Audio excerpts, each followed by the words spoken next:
Depuis un bon moment, il nous a permis de constater un phénomène de la vie chère dans notre pays, le Togo, voire même sur le plan mondial.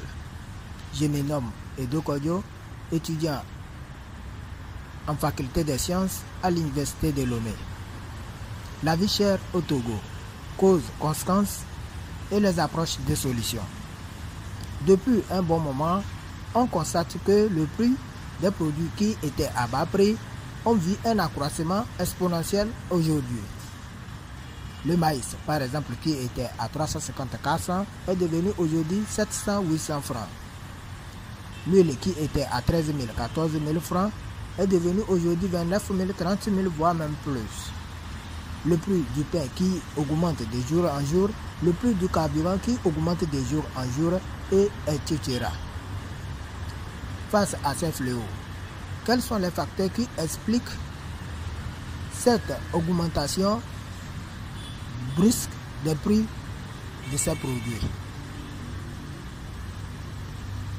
Tout d'abord, l'augmentation des prix de ces produits est marquée par le changement climatique qui ne donne plus un bon rendement.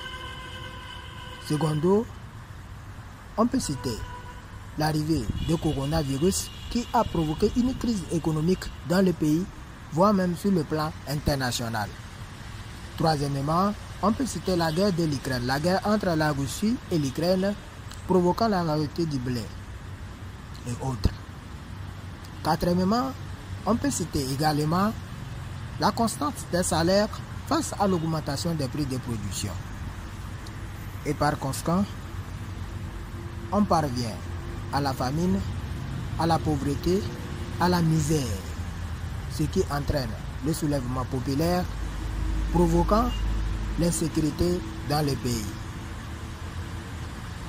On assiste également au développement des vices sociaux, du banditisme, du vol, du viol. Et comme solution, on propose l'intervention de l'État dans le domaine agricole pour subventionner les agriculteurs, octroyer des prêts aux cultivateurs, orienter la population surtout vers le domaine agricole, agrandir le domaine agricole, agrandir le domaine agricole. Il faut également l'intervention de l'État dans les marchés pour réduire les prix des produits. Envoi des agents économiques pour veiller à l'application de ces mesures prises pour la réduction. Augmenter les salaires, revoir le cas des taxes et des impôts, créer un esprit de solidarité et du patriotisme entre les peuples. Ce qui va favoriser, va ramener les conditions actuelles à des conditions à la base.